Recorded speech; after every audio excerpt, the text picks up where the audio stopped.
Good afternoon, everybody. I'm Tommy O'Brien, coming to you live from TFNN. We kick things off Monday afternoon, and we do it after Venezuela over the weekend, and the market shakes it off. Now, we do have the VIX elevated. You got a VIX right now. You closed out last week, holiday trading. You closed it out at almost 1450. We're up by about 50 pennies. You don't often see the VIX elevated when you have markets green across the board. So one thing to watch, because people paying a little bit more for premium, but boy, all things in context, you got a VIX with a 14 handle, you got markets green across the board, metals are higher, dollar's got a little bit of weakness. We'll get into that in a moment. S&P's right now up by 46 points. You get the banks trading higher, oil stocks trading higher as well. S&P's up by 46 points, trading at 69.46 right now. That's a gain of about 2/3%. You jump over the NASDAQ 100, up 195 points or 0.8%. You can see well off the highs, though. Made it about noon Eastern time, more than 100 points off that high in the NASDAQ 100. Dow, it's not stopping. Look at this thing. Up 1.5% in the Dow. You were 100 points higher. You're up by 731 points right now in the Dow, and the Russell up by 1.8%. You take a look at the heat map for the Dow. When you have a $950 stock up by 4.4%, folks, yeah. So you check out Goldman, okay, briefly, but you better talk. Goldman today opens at about 912, and you trade up $50 intraday. You're up by $40 on the session right now on Goldman, okay? And what's remarkable is you're up by $40. Meanwhile, Verizon's entire price is $40. Verizon's market cap is $169 billion. Goldman's is $286, and meanwhile, Goldman moves $40 today. The entire market cap of Verizon. The price, right? Nonetheless, Goldman, big numbers. Caterpillar as well. $617 stock up by 3.2%. Chevron, the gas stocks, up by 5.6% right now. We jump to yields. So the next Fed meeting, 3 weeks from this Wednesday. Okay, you got the 28th. Is that correct? 27th, 28th? 3 weeks from right now. The next Fed meeting, right now we got a little bit of higher price, lower yield right now. The 10-year is up by 7 ticks. You got a 10-year yield of about 4.16.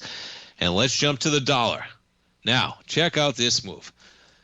We come into the trading session at about 8:30 at 98.86, and it's been all selling since then. Now, gold was already higher, okay? Now, gold priced in a weak dollar will help the price of gold, but gold was already higher. Gold hasn't even moved since about 9:30 this morning. Okay, gold contract up by $121, but not the case with the dollar, man. Okay, you get some weak manufacturing data out there, giving up some of the gains. And yeah, dollar retreats from haven gains after weak manufacturing data. And the data they're talking about, U.S. factory malaise continues as key gauge drops to 1-year low. So U.S. manufacturing activity shrank in December by the most since 2024. So that edged down to 47.9. Producers drawing down their raw materials inventories at the fastest rate since October 2024, and materials costs remained elevated. And there's your expansion, contraction, separation. And that's the purchasing managers index, and then the inventories index. So the ISM prices paid index, which held at 58.5, is 6 points higher than it was at the end of 2024. One bright spot for the report was customer inventory shrank at the fastest pace, suggesting factory orders and production could firm in coming months. So they're not ordering the items right now because they're dwindling their inventory. Not exactly encouraging for the economic prospect. We'll see if that reverberates in the coming months. But yes, so part of that hitting the dollar, but you get some action, man. And dollar just continues to struggle to break away from 98. You've been down here since the middle of December, realistically. December 11th, you made it back down to about 98.13. And right now we're trading at 98.25. Jump over to the volume of the gold contract right now. Gold up by about 3%. And we got some decent volume, but you're coming into this volume we had a week ago. December 29th, a huge sell-off. We're going to come into that bar with lighter volume. Silver, even more pronounced, that sell-off. Silver did 250,000 contracts, man. Almost unheard of. up to 82.67, and today you're getting a bounce on lighter volume. So we got volatility in metals, that's for sure, and it's across the board right now. Platinum up $141. Okay, we're going to be talking to our man Steve Rhodes at the first break.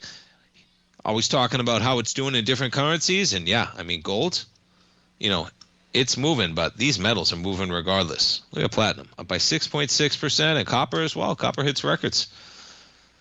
I had the article up this morning. It's the first time it hit $13,000 a ton on the London Stock Exchange, on the London Futures Exchange. That's your weekly. Let's check out a daily on copper. This is copper at $6 right now. Look at that tariff volatility. Now you're getting above this pullback. Same thing. Last Monday, everything sold off. Gold, silver, copper, platinum. You did it with volume.